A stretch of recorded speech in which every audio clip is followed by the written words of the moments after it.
Well, I'm out here in the shop again today. Temperature is above freezing for the first time in weeks. The heater's on in here, so it's still cold, but it's warming up pretty quickly. But the temperature's like 38 degrees, which is wow, here in southern Maine. Just in the afternoon, I thought I'd come out and just make a lure because I was just kind of kicking around in this pandemic atmosphere. Trying out something new also. I've got a lapel mic. Let me show it to you. It's a Samson device. That's the official name of it. This is in my pocket, and the receiver is plugged into the laptop, where the camera is plugged into. I'm going to try that out. The volume should work good here, and of course, this is nothing new to people who do this all the time, but it's new to me. So even back here, we get the same volume because the microphone is here. Usually I'm walking around the room taking the laptop with me, or I'm, because the sound's coming into the camera, or I'm sounding really dim as I walk away from it. So hopefully this will be good. I'll check it out. And a shout out to my two daughters and their husbands. This was a birthday gift, I guess. Got a Mavic drone for Christmas. So I already told them, got to stop spending money on Dad. This stuff is expensive, but I am really glad to have it. I actually had this thing bookmarked on Amazon for a long time. And then it shows up on my doorstep, and I'm thinking, wait, did I order that by mistake? Until I realized that it was a gift. Thanks, girls and guys. So what we're looking at today is a trolling lure, about 4 inches long, which is good for the fish in the lake where I fish.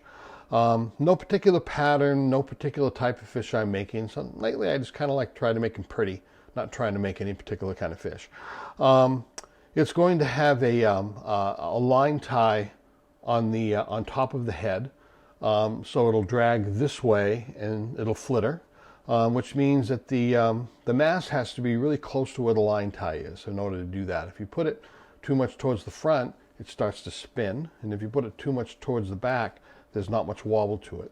So we'll do that, and we'll see how it goes someday if the ice ever melts. So here we've drawn a 4-inch line, and it's already been divided up into thirds, because that's going to be important, because the line tie has to go about a third of the way back. And I guess the second third really doesn't matter. It's the line tie that I'm worried about, and the weight in this area, front and back, in the middle of this area. Let's see here.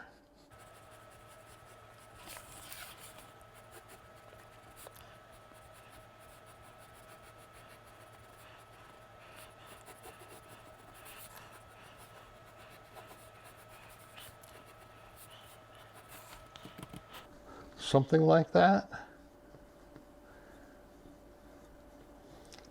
Good size eye.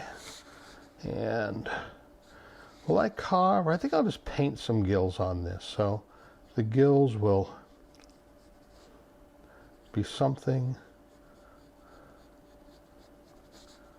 like this. And I watched the Engineered Angler recently, and he put a popsicle stick fin in the back like this, and it seemed to assist with the movement of the lure. So I think I might try that. Time to begin.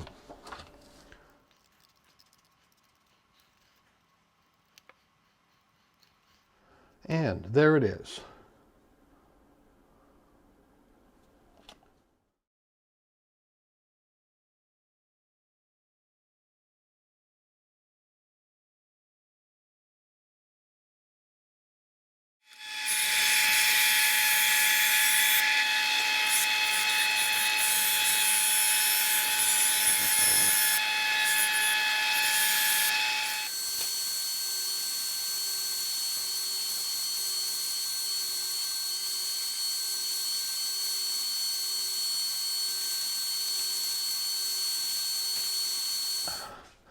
Well, that's pretty much the way I wanted it, the shape. And what I am going to do, though, this is 1-inch thick cedar. I need to take this down a lot. I want a much flatter bait. I also want it a little bit teardrop shaped, so it's wider at the bottom than it is at the top. We'll see as I go along. I'm going to shape it and see how that works out. Okay, my 1/3 mark is right about there, and my 2/3 mark is right about there. Actually, it's probably a little more space in the, a little less space in the middle, but that's okay. And what I'm going to want to do is to taper this down quite a bit. So the top, actually I need it wider at the bottom, so I think I'll start right about there. Yeah, it's too narrow. Right about there. And we'll bring this down here.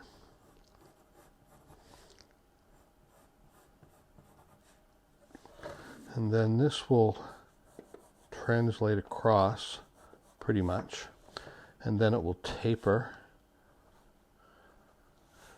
pretty tightly back here.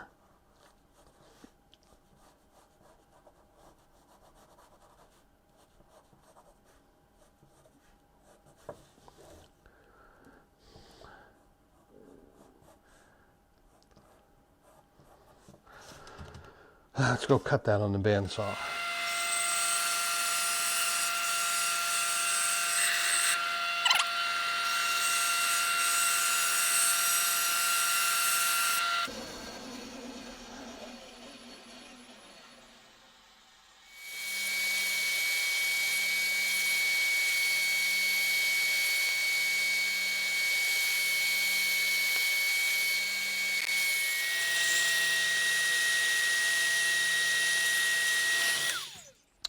This is just the rough sanding, but I've got the shape that I wanted, and I don't know if you can see that. But it's sort of teardrop shaped. It's thicker at the bottom, a little bit thinner at the top. Let's see, right. Now for the fine sanding.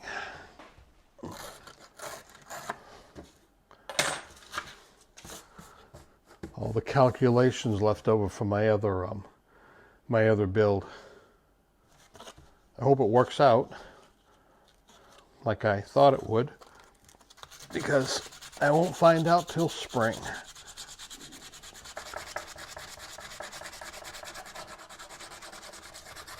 When you have soft wood like cedar or pine, I never use balsa.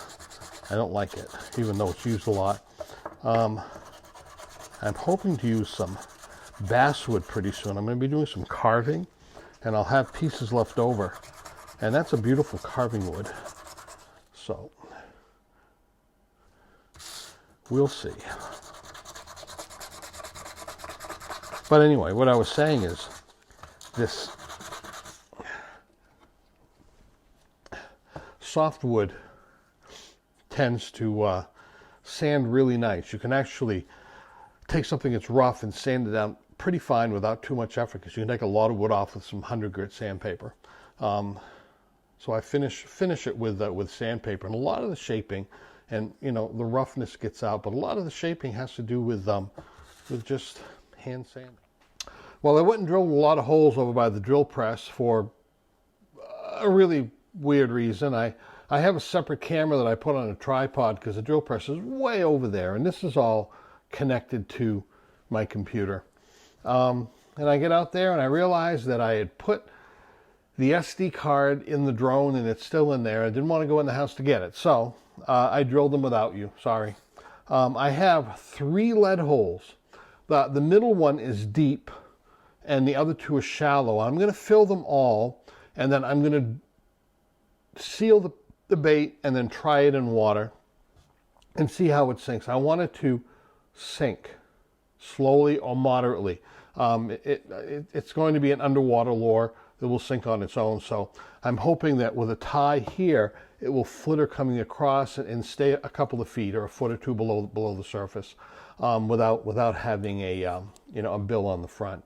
So the line tie is up in the 1/3 of the way back. Have one on the tail. I have a little hook tie on the tail, And I have another hook tie that I'm going to be putting in here. And I drilled a couple of eye sockets. So I think I will turn the lead pot on so it gets hot. And then we'll put some lead in this. And then we'll seal it with some super glue so it'll be fast. And then we'll put it in water. Keep our fingers crossed. I think I can get it about right just from experience now. You know, all these, like I have on my desk, all of these density calculations and stuff are a lot of fun. But just go ahead and do it. And if I put too much lead in, which I don't think I will, I can drill it out. Now, particularly since this is a sinker. If I wanted a top water lure, you know, you want to get it more accurately because you want a top water lure, but you just want it to float. You don't want it bobbing and you don't want it slowly sinking. So it's a little more critical, but this is a sinker. So go from there.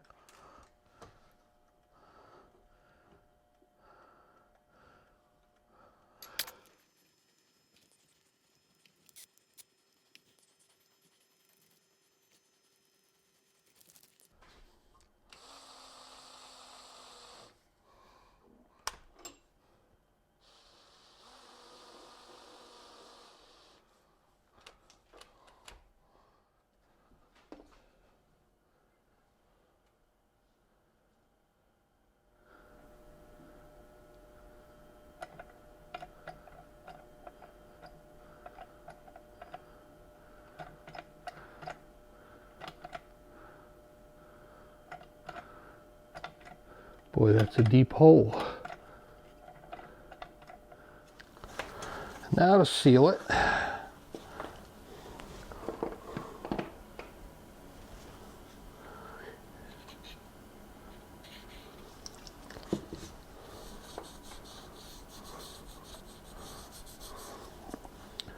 Super glue has a unique characteristic of soaking into the wood and almost plasticizing it, I think. That's what I kind of the way I look at it.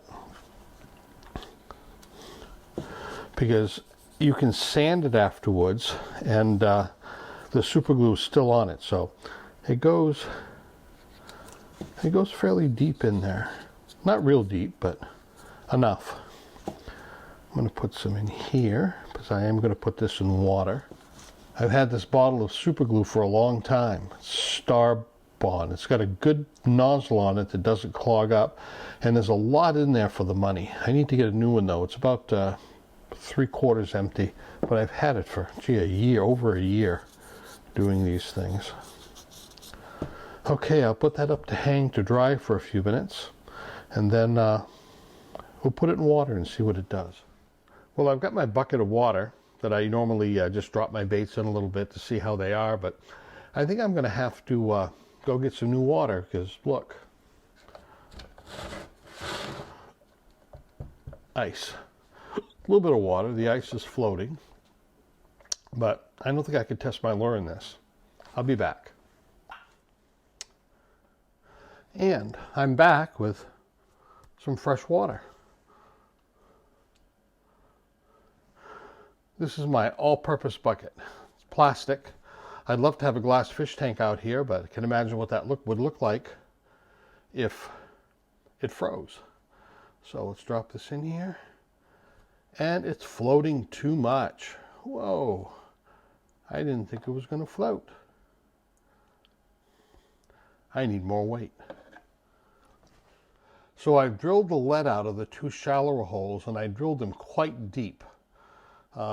This should sink it, I would think. If it sinks too much, I can drill some out. Well, believe it or not, it sinks, but it's pretty good. See the tail's up?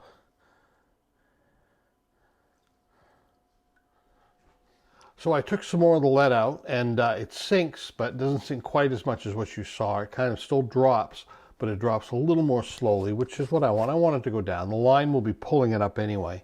I want it to sink. I don't want it to come too near the surface. So I need to fill these holes, and then we'll put the eyelets in, and we'll go from there. I want to be able to work on this some more, so I am going to use super glue and baking soda instead of epoxy in these holes. I might have to do it twice, but it still dries really fast. Even faster than like 5-minute epoxy. When the holes are deep, sometimes they'll kind of become a little concave when you do them, so you gotta kind of like do them again afterwards.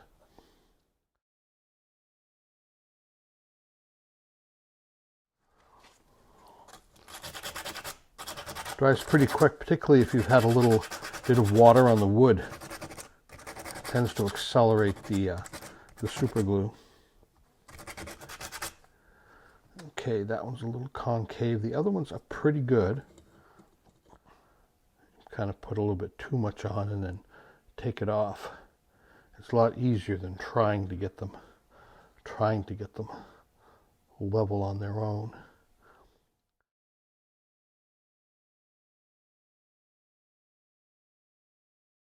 Well, there it is.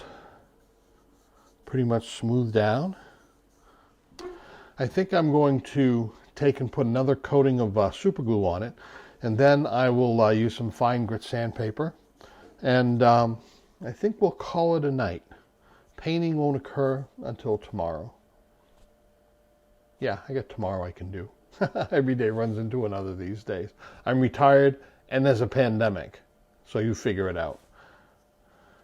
It's pretty nice though. Okay, that was just weird. Good morning. Waiting for it to warm up in here again this morning.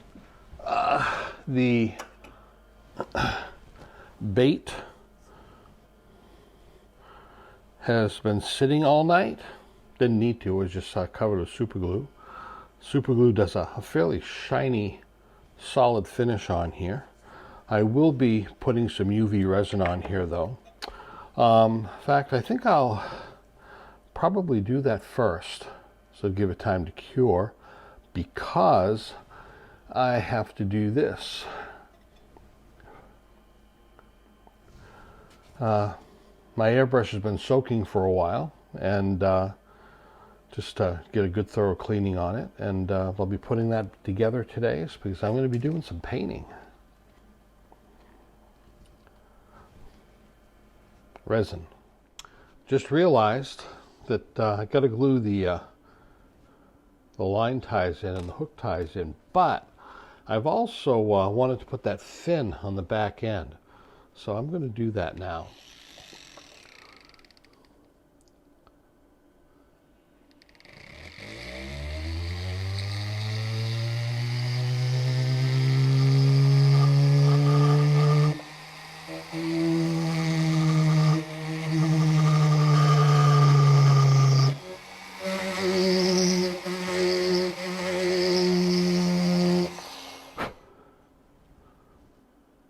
I think that will do it.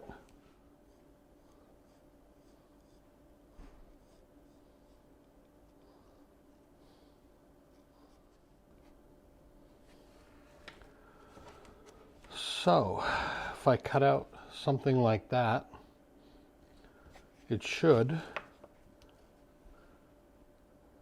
fit right in there.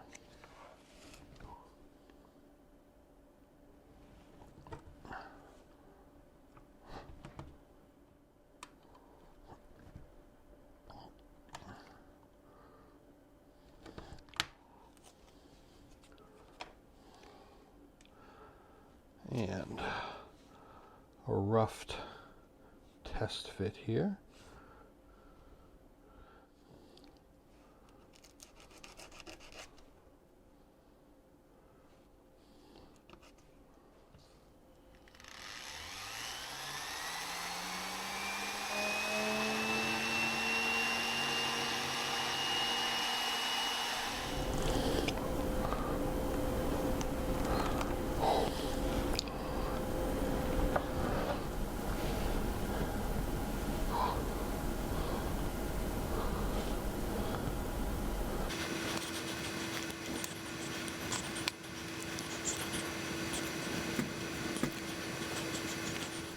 I'm looking over some eye possibilities. Here, take a look. I have a lot of them that I've made. I'm thinking maybe just a clear with a large pupil might be good. We've got some yellow ones. I think I'll keep out these clear ones.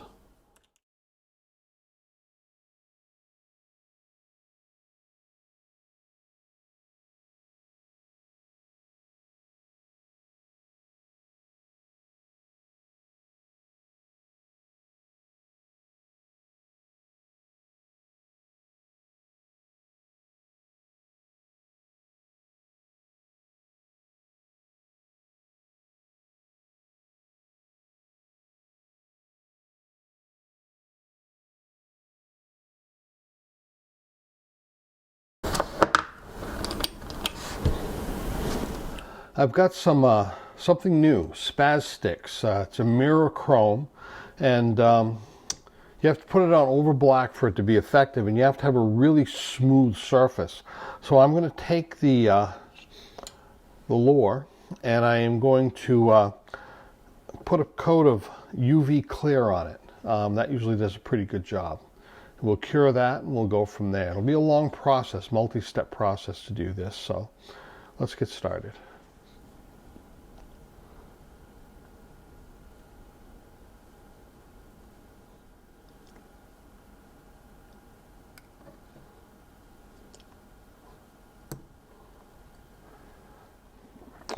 I didn't put it on very thick, so it's really not going to drip much. So we'll take this and put it in the curing tank and go from there. Well, that layer of clear coat is done, and from what I understand from the Spaz sticks, you've got to have a good coat of black on it. Now, they sell a special black paint for use for it, but I didn't buy that, so I'm just going to use some regular opaque black.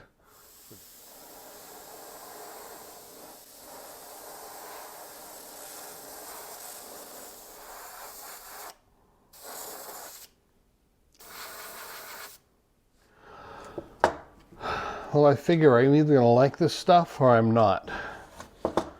We'll see. Some people seem to have pretty good luck with it.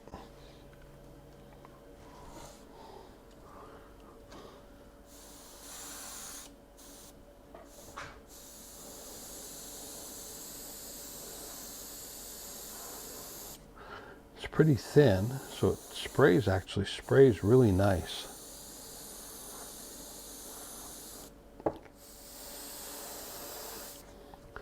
Takes very light pressure. I think I have about 15 pounds of pressure here. I'm beginning to see places where my lure isn't smooth. That will certainly show over time.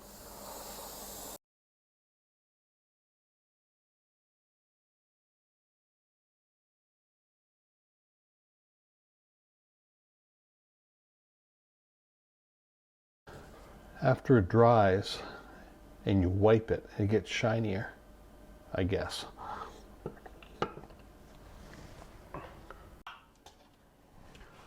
Good morning. This is a mixture of polyacrylic and a little bit of water. Actually, it's cut about more than 50-50. Pretty shiny. Spaz sticks seems to work pretty good.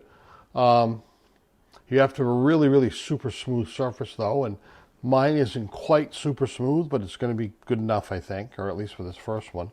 What I'm going to do is I'm going to spray this with some polyacrylic as a separator coat, so you're not painting directly over this. For some reason, you're not supposed to paint directly over this stuff. I've wiped it down with a light cloth, and it tends to buff it and make it shinier, which is what I'm after. So, and no matter what you put on these things, it tends to dull the shine. This stuff is supposed to be one of the better choices. So there it is. It has dulled the shine a little bit. We'll see what happens when it dries. It's not too bad though. And we'll let this dry. I'll probably heat set it, clean this stuff out of the brush, and then we'll go from there. Well, we've got it here on the stand, and I have lots of possibilities for a scale pattern, because I want to put that on right away, because there's only going to be 2 or 3 colors coloring the bulk of the lure. I'm not going to overdo it. I want to leave as much silver as I can. I want this flashing in the sunlight. So, I mean, I have lots of possibilities. I have this this stuff that goes in drawers. It's kind of rubberized. The pattern is kind of regular on it. I don't like, and it's regular, and it's, I don't know if you can see, it's sort of like stripes, but the pattern in between the stripes is very irregular. Good for a model look, but not for scales. My go-to is this cloth screen.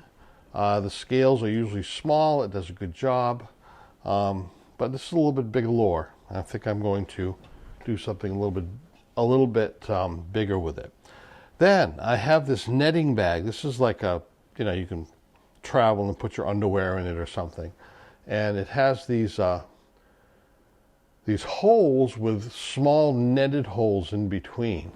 And I've never used this, and I don't know if I want to bother using it on this lure. It'll be more of an experimental thing. And then there's my old go-to reliable one. And this is a loofah from the dollar store. It's one of those things that comes scrunched up, and you use it to scrub the scales off your skin, I guess. I think I'm going to use this. Well, the netting is on. I don't know if you can see it much there. With the loofah netting, it stretches one way, but not the other. So if you stretch it, like I've got it hooked onto the eyelet back here, and you stretch it along the front, you can open up the holes so the scale pattern is pretty even and pretty much the right size. And then when you pull it down this way, it won't stretch in this direction. It'll just pull it tight and put the alligator clips on there. So, time to paint. This is going to be mostly an over the back and along the sides a little bit sort of painting. And what I want is, I do want a bluish going to black on the top. So this will be, a shad pattern. But I want a little bit of light in there. So I am going to put some purple, but it's really a fluorescent raspberry. And then it'll go to the transparent blue and then the opaque black. A little bit change of plans. Sprayed some of that raspberry on a piece of paper here. It's a little bit too much. So here we go with some fluorescent violet. It's a darker color.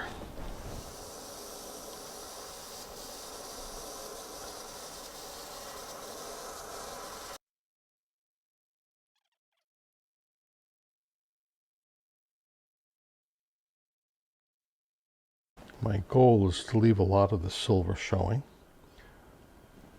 And we have that, I think.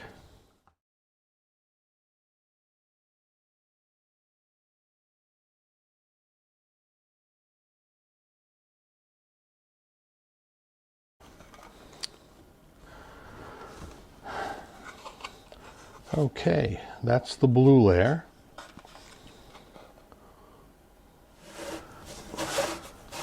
And this is the black.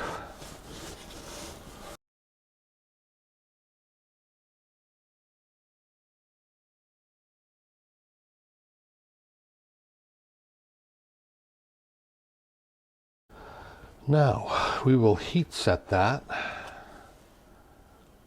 and then go from there.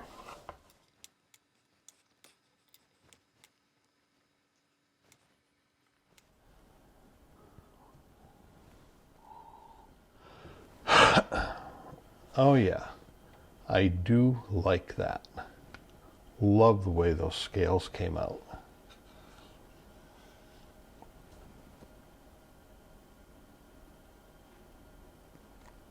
God, that's gorgeous. I've got to go over the top a little bit with black, but not much. I was going to paint a gill pattern on this, and here's the shape of the fish that I took from the paper pattern that I made earlier. Forget this down here. That's something that's old stuff. And I don't know, this is going to be a little bit complex maybe. I think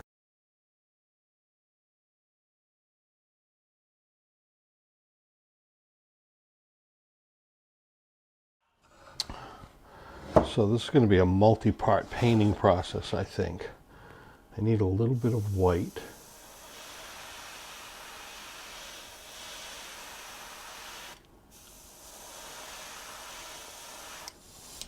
Got this pearl silver that I'm going to hit the edges, hit the gill plates with.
Well, I've tried lots of different eyes, and red ones and green ones, and I think just the silver ones, but with the bigger pupils, seem to work it for me. So I'm going to use a little super glue and put some on.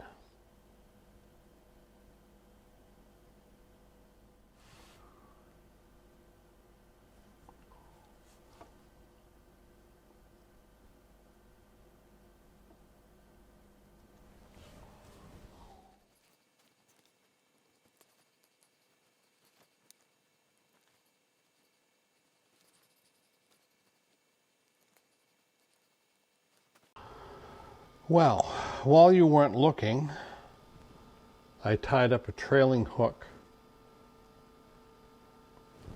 I did film it, but I forgot to put the camera on record video, and it just took a picture. It was comical anyway. I rarely do this, so it's almost like funny to watch when this happens. This trailing hook, white, it should go good with the silver and dark color scheme that I have. We'll go from there.